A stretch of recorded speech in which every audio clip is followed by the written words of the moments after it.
Real Madrid's legendary status as the greatest football club in history began in the mid-1950s when President Santiago Bernabéu Yeste purchased the first Galacticos and constructed the famous Santiago Bernabéu Stadium, which, at the time, was named the Nuevo Estadio Chamartín. The combination of multiple superstars and revenue from the powerhouse stadium helped Real Madrid dominate the sport, with their most historic achievement coming in the 1960 European Cup final against Eintracht Frankfurt.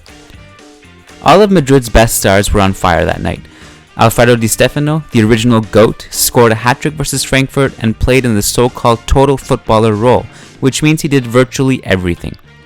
He moved deep to start attacks, dribbled past defenders, created for others, scored, won the ball back, and popped up as an outlet everywhere on the pitch. He was the ultimate midfield general and controlled everything that Real Madrid did. Striker Ferenc Puskás possessed offensive technical qualities equal to that of Di Stefano and was Real Madrid's primary free kick and penalty kick specialist. He scored 4 goals versus Frankfurt thanks to his powerful left foot and also helped the team in link-up play, preferring to let Del Sol act as the spearhead of the attack while he dropped deep to aid Di Stefano and combine with Paco Gento.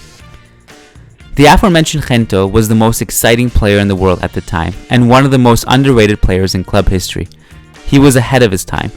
Gento constantly attempted rabonas, nutmegs, and sombreros, even if it sometimes came at the cost of possession. He was also gifted with blinding pace, making him the key outlet on the counterattack and enabling the famed Puskás-Gento 1-2 punch down the left wing.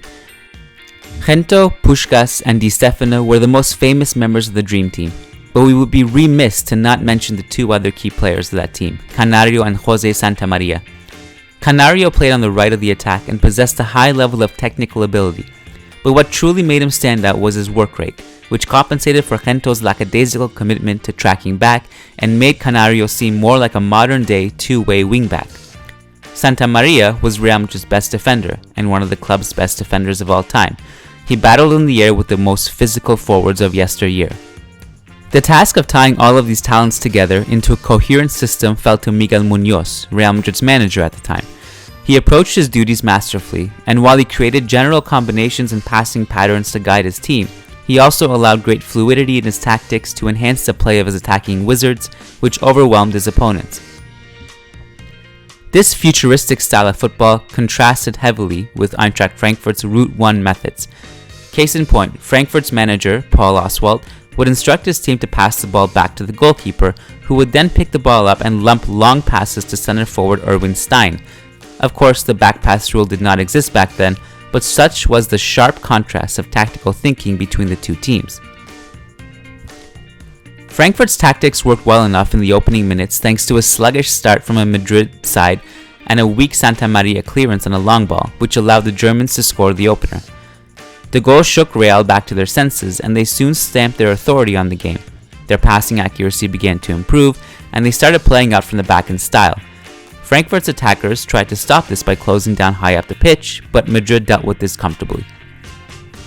In these scenarios, Canario and Gento would drop deep in their own half to receive the ball before quickly flicking it back to the center.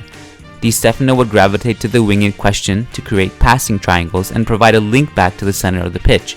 Once he got the ball, Di Stefano would either pass it sideways or drive forward himself. This created a swift side-to-side style of build-up that constantly disorganized Frankfurt's defense. If Madrid wanted to be more direct, Puskás or Del Sol could drop to combine with Di Stefano, and Gento or Canario could use their pace and trickery to dribble down the wings. Once in the final third, Real's attackers had freedom to move wherever they pleased. Di Stefano often made late runs into the box, while Puskás drifted to the left wing to play 1-2s with Gento. In order to maintain their attacking pressure and retain possession of the ball, Madrid's central midfielders would position themselves close to the box, while Madrid's wide center-backs would sit 15 to 25 yards away from it. This structure allowed Real Madrid to pick up botched clearances and loose passes near Frankfurt's goal. The result of such a fluid and technical system on offense, and well-structured positioning outside the box, was total domination. Real Madrid scored 7 goals in 70 minutes by repeatedly overloading the midfield and by holding onto possession for the majority of the game. After they let Frankfurt bag a couple consolation strikes to make it 7-3, full time arrived and the Real Madrid Dream Team lifted their 5th consecutive European Cup. This victory marked the high point of Muñoz's side and also symbolized the end of an era. Real Madrid would lose to Barcelona in the round of 16 of next year's competition, ending their stranglehold over the world's most prestigious club competition. Though the memories of this great sporting event have faded and the people involved have passed, the significance of this match to the sport as a whole will live on forever. The 1960 European Cup final helped define Real Madrid's mythos and inspired all-time greats like Sir Alex Ferguson, who watched the game live as an 18-year-old, to make football magical. Thank you for watching this week's School of Real Madrid video. Please make sure to like and subscribe, follow us on social media, and support us on Patreon if you like our content.